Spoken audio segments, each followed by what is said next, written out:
Сайн байцгаана уу? Руна ТV суугтаа тавтай морилцгоно. Өнөөдөр та бүхэндээ 2026 оны 3 сарын 31 буюу саяхан 10 хоногийн өмнө Солонгост гарсан маш аимшигтай солонгосчуудыг айдас төгшүүрт автуулсан чигшүүртэй нэгэн хэргийн талаар ярих гад бэлтгэлээ. Солонгос улсад сүүлийн үед олонний танил болон оддуудын дунд нэлийн алдартай болоод байгаа биеийн жинг бууруулахад дэмжлэг үзүүлдэг MaxGuard Pro гэдэг бүтээгдэхүүнийг танилцуулж байна. Энэхүү бүтээгдэхүүн нь хоол идсэний дараа цусан дахь сахарын хэмжээг тэнцвэржүүлэх, мөн дасгал хөдөлгөөн хийх эсвэл хоолны дэглэм бариад эрч хүчээ алдаж ядарсан хүмүүст эрч хүч нөхөх, мөн хөлсөн хоолоо идснийхээ дараа тус бүтээгдэхүүнийг хэрэглэснээр өөх тос нүүрс усыг задлан биеинд хоримтлуулахгүйгээр жин хасахад тусалдаг бүтээгдэхүүн юм байна. Та бүхэн бүтээгдэхүүний талаар орц найрлага, дэлгэрэнгүй мэдээллийг нь бүтээгдэхүүний Facebook болон Instagram хуудаснаас нь авч болох юм. 2026 оны 3 сарын 31-ний өглөөний 10 цаг 30 минутын орчим Тэгү хотын Бөггүүд өвөргийн Чилсонгдон орчимд гүүрний доогуур дасгал хийж авсан нэгэн оршин суугч гүүрний доор тавиастай байгаа нэгэн с ิจ гтэй аяллаа цүнхийг хараад маш с ิจ гтэй санагдсан тул шууд цагдаад мэдэгддэг. Ингээд түүний дуудлагаар ирсэн цагдаа нар ирж мөнгөлөг өнгийн аяллаа цүнхийг онгойлгоход дотор нь 160 см орчим өндөртэй 50 кг орчим жинтэй 50 орчим настай эмэгтэй хүний цогцос байсан. Хувцастай байсан ч гэсэн хөл нүцгэн гадаад төрхөн тодорхой хэмжээнд өөрчлөгдсөн байсан нь харагдаж байсан. Аяллаа цүнх дотор цогцсноос өөр янз бүрийн зүйл бол байгаагүй. Анхны шүүх шинжилгээний дүгнэлтээр бол аарцаг, хавирга, толгой зэрэг олон хэсэгт нь ясан хугарсан байсан бөгөөд нүүрэнд нь хөхөрсөн улмурч байсан. Олон удаагийн гадны хүчний нөлөөллөөс болж нас барсан гэж үзсэн.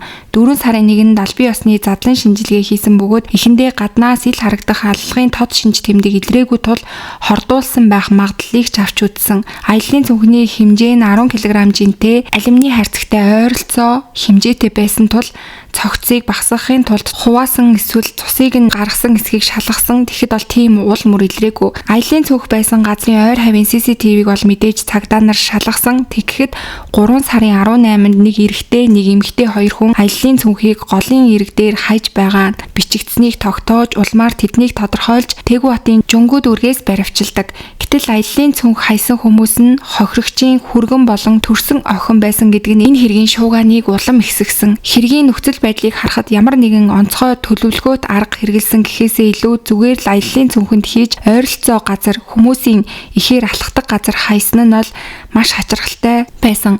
Ихэнх тохиолдолд цогцыг хэрэгтнүүд нуун дарагдуулах оролдлого хийдэг бол энэ хэрэгт тийм зүйл ерөөсөө байгаагүй. Аяллаа цүнхэн дотор байсан цогцыг хэн болохыг нь тодорхойлох иргэний үнэлэх ч юм уу ямар нэгэн эд зүйлс байгаагүй учраас цогцсонд DNA шинжилгээ хийж хэн болохыг нь тогтоосон. CCTV-ний бичлэг дээр 2 хүн хамт явж байгаа ч тэр хоёр зэрэгцэж яваагүй.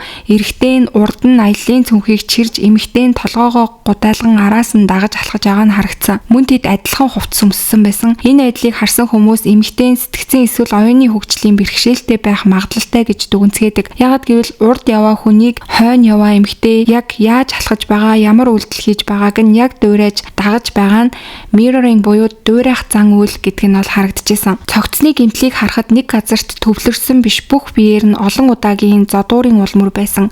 Голдуу, гар, хөлний хэсгээр нь цохиж зодсон шинжтэй байсан бөгөөд тусгай зэвсэг ашиглаагүй гараараа зодсон бололтой байсан. Мөрдөн байцаалтаар илэрснээр 3 сарын 17-ны орой хүргэн Жон хадам ээжигээ 12 цагийн турш зодсон буюу шүнжэнгөө өглөө болтол тасралтгүй зодсон. Хохирогч өвдөж байгаагаа хэлж байсан ч зогсоогүй бөгөөд эцэст нь нас барах хүртэл нь зодсон байсан. Энэ үед охин нь дэрэгдэн ээж тамхи татан ажиглаж байсан гэж мэдүүлэг өгсөн. Охин өөрөөс нь нөхрийгөө бас өшөө авахыг гэж айж хүнд чандж тусламж хүсэж чадаагүй гэдгээ мэдүүлсэн. За тэгээ хүргэн буюу энэ хэрэгтний хадам ээжигээ зодох үйлдэл нь хамт амьдарч эхэлсэн эхний өдрөөсөө эхэлсэн бөгөөд жижиг шалтгаанаар ч зоддог байсан байгаа. Ингэж зодож байгаад эцэст нь түүний амь насыг хохироосныхоо дороо аяллаа цүнхэнд хийж 15 минутын зайтай голын доод хэсэг буюу гүүрний хэсэг тавиачиж хайсан байгаа. Хүргэн Жоо эхнэртэй хинт ч битгий хэл утсанд битгий хариул гэж занал хийлж байнга түүнийг ямар үйлдэл хийж байгааг нь хянаж байсан байгаа. Эдгээр өдрүүдэд тэр эхнэрийг гадуур гарах үед нь ч гэсэн дагаж гарan хяндаг байсан. За тэгээ хэрэгтэй эхнэр нөхөр хоёрын хувьд болохоор нөхөр Жоо 27 настай, эхнэр Чвэ 26 настай байсан. Тэд хоёулаа өөрсдийгөө хөгжлийн бэрхшээлтэй гэж мэдүүлсэн ч гэсэн таньдаг хүмүүс, эргэн тойрныхаа хүмүүс бол тэр хоёрын харилцаа ямар ч асуудалгүй хүмүүстэй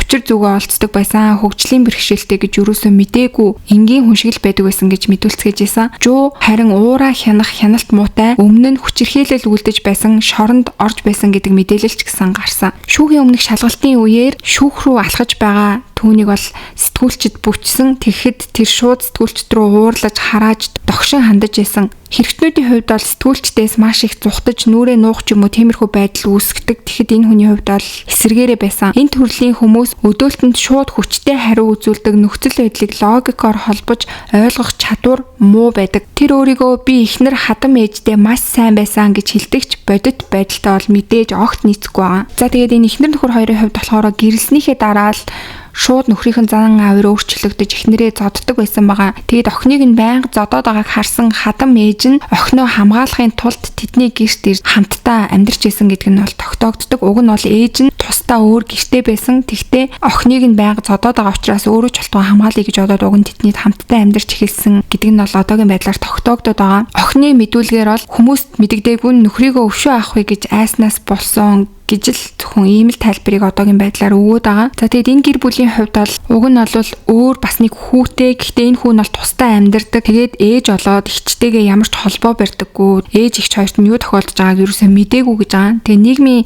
халамж хяналт ч гэсэн бараг байгаагүй. Тэгэхээр ер нь бол энэ гэр бүлийн хувьд ээж охин хоёр л хамтдаа амьдардаг. Тэгээд ялангуяа ээж нь бол охиндоо маш их санаа зовж хүнийг хайрлаж хамгаалж явдаг байсан гэдэг нь бол тодорхой харагдаж байгаа. Тэгээд ямар сайндаа өргөн нь охиныг нь зодоод исэн учраас гэрт нь очиж амьдарч агаад өөрөө харамсалтайгаар амнасаа алдсан байгаа. За тэгээ одоогийн байдлаар болохоор хэрэгтэн жуу бол яагаад хадам ээжигээ шүнжэнгөө зодох болсон шалтгаанаа тайлбарлахдаа аяг тавг угааж явахдаа маш их чимээ гаргаад байсан. Гэр цэвэрлж явахдаа ч гэсэн ер нь байнга чимээ гаргаж хоол идэхдээ ч гэсэн чимээ гаргадаг. Эдгээр үйлдэлүүд нь ерөөсө таалагддаггүй. Тэгээ зөндөө олоодаа энийг зас чимээгүй бай гэж хэлсэн боловч засахгүй байсан учраас тэр өдөр бол бүр маш их уур хүрээд тэгээ зодсоор байгаад хадам ээжийнхээ амь насанд хүрсэн гэж мэдүүлж байгаа. Тэгээ энэ бол үнэхээр аимшигтай. За тэгээ одоогийн байдлаар болохоор жуугийн хувьд цогцос устгасан аллах үйлдэлсэн хэрэгээр харин эхнэрийнх нь хувьд бол цогцос устгасан хэрэгээр тус яллагдаад одоо бол яг байцаалтын шатандаа явж байгаа шүүх хурал нь бол удахгүй болно гэсэн байгаа. Гэхдээ яг өдөр нь бол тодорхой болоогүй байгаа юм байлээ. За тэгээ энэ хэрэг бол яг одоогийн байдлаар Солонгосын нийгмийг бол бүр маш их цочроогоод байгаа. Энэ хадам ээжийн хувьд болохоор өмнө нь хүргэндээ нэг удаа задуулаад уг нь бол цагдаагийн тусламж хүсэж исэн гэж байгаа. Тухайн үед бол цагдаа нар бас тийм дөрвтэй тусламж үзүүлж чадаагүй. Тэгээ үүнээс хойш бол энэ хүргэн нь баг хадам ээжигээ гэрээсээ ч гаргахаа болсон гэж байгаа. Энэ гурийн хувьд болохоор яг нэг өрөө тийм байшин дотор гурвал хамтдаа амьдардаг байсан гэдэг нь бол тогтоогдсон байгаа. Тэгээд эдний хувьд бол ерөөсө гаднаас хамааралтай ч юм уу хамаатан садны өөрсдөд нь санаа тавих хүмүүс бол ерөөсө байгаагүй юм шиг үлээ. Хэрэгтний хувьд ч гэсэндээ хэрэгээ үйлснийхээ дараа ерөөсө гимшсэн шинжгүй сэтгүүлчд рүү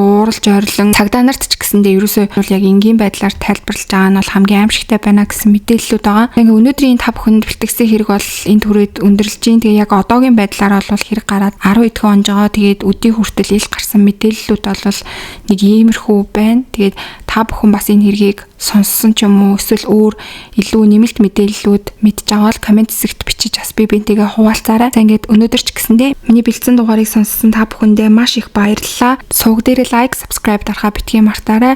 Удахгүй дараагийнхаа дугаараар эргээд уулзцгаая.